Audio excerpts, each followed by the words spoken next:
কি বলবেন?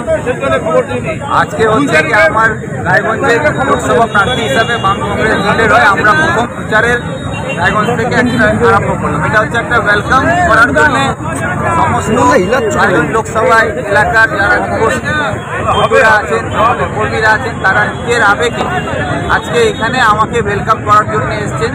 তারা নিজের খরচে নিজের গাড়ি ঘোড়া সব ব্যবস্থা করে তারা প্রায় এখানে 400 গাড়ি নিয়ে এখানে উপস্থিত সেখানে উপস্থিত হয়েছেন। তাতে তো রায়গঞ্জ শহরে আপনারা দেখলেন যে আমাদের বাম কংগ্রেস নেতৃত্ব আমাদের সঙ্গে থেকে মানুষের মধ্যে আমরা আবেদন করেছি, মানুষ দুহাত তুলে আশীর্বাদ দিচ্ছেন। তাতে এই সারা পড়েছে, তাতে আমরা বুঝতে পারছি যে আগামী 26শে এপ্রিল যে নির্বাচন তার আর আমাদেরকে অপেক্ষা করা দরকার। আমাদের এটা বুঝে এসছে যে মানুষের সারা পড়ে গেছে, বাম কংগ্রেস ভোটের পক্ষে আছে। মূল প্রতিপক্ষকে বললাম তো এখানে তৃণমূলের কোনো ক্যান্ডিডেটই নেই। বিজেপির ক্যান্ডিডেটও হচ্ছে বিজেপির ক্যান্ডিডেট, তৃণমূলের ক্যান্ডিডেটও হচ্ছে বিজেপির ক্যান্ডিডেট। তো এখানে লড়াইটা হচ্ছে বিজেপির সঙ্গে কংগ্রেসের। তৃণমূল প্রার্থী দিতে পারেনি, তৃণমূল দলের এত দূর অবস্থা কি তারা নিজের দলের প্রার্থী দাঁড় করাবার জন্য একজন ব্যক্তি রায়গঞ্জ লোকসভা থেকে পায়নি। তার জন্য বিজেপির বিধায়ককে তৃণমূল প্রার্থী করে নির্বাচনে লড়তে হচ্ছে।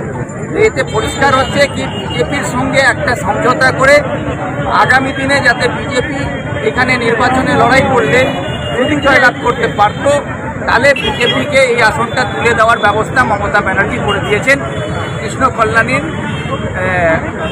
প্রার্থী। আপনাদের তো 7টা বিধানসভাতে আপনাদের বিধায়ক নেই। এটা তো একটা তৃণমূল বিজেপির বোঝাপড়া আছে যে সে বোঝাপড়াটা পরিষ্কার মানুষের কাছে এখন পরিষ্কার ছবিটা উঠে এসছে। সেখানে কৃষ্ণ কল্যাণকে করেই মানে বিজেপিকে করে। বলছে আপনাদের 7টা বিধানসভাতেই তো আপনাদের বিধায়ক নেই, সেখানে তৃণমূল কংগ্রেসের 7টা বিধানসভাতে বিধায়ক রয়েছে। আপনারা কিভাবে প্ল্যান করবেন? বিধায়ক না থাকলেও জনসমর্থন আছে, জনগণ আছে, কংগ্রেসের সঙ্গে আছে। ভোট দেবে জনগণ, বিধায়ক ভোট দেবে না, ভোট দেবে জনগণ। জনগণের আশীর্বাদ নিয়ে আমরা লড়াই করছি, জনগণ আমাদের সঙ্গে আছে, সেটা প্রমাণ হচ্ছে। দাদা, দীর্ঘদিনের দাবি উত্তরবঙ্গবাসীর সেই ইস্যু নিয়ে এবছর কিভাবে লড়বেন? এই লড়াইটা তো আমাদের সত্যি নেতা প্রিয়রঞ্জন দাশমুন্সি এই স্বপ্নটা আমাদের দিনাজপুরবাসীকে দেখিয়েছিলেন। পানিশালাতে এই স্বপ্ন উনি যাওয়ার আগে আপনার চেষ্টা করে পূরণ করে দিয়ে গেছিলেন।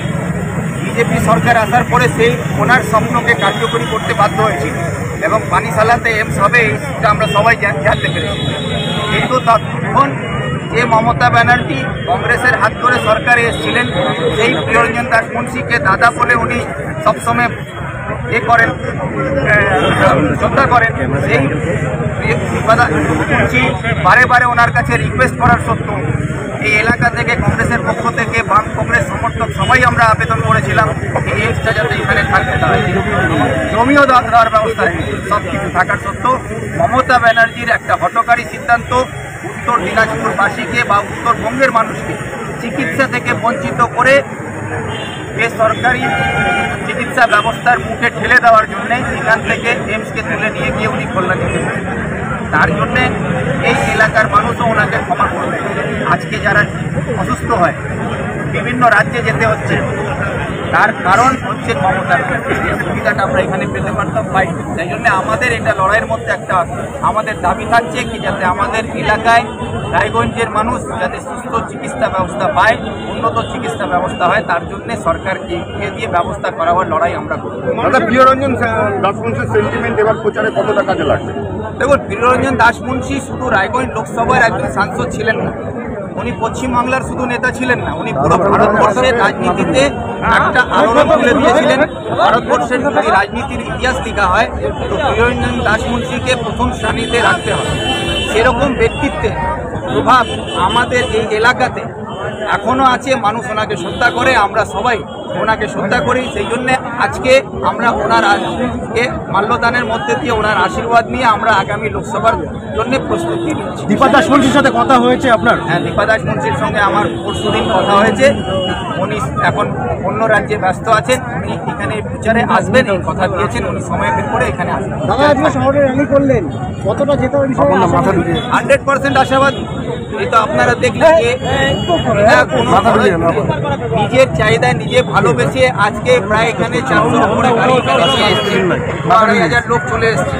তারা তো আসছে নিজের ভালোবেসে। এই যে ভালোবাসাটা আছে এটাই তো প্রমাণ করছে কি মানুষ কি চাইছে। ঠিক আছে, থ্যাংক ইউ দাদা।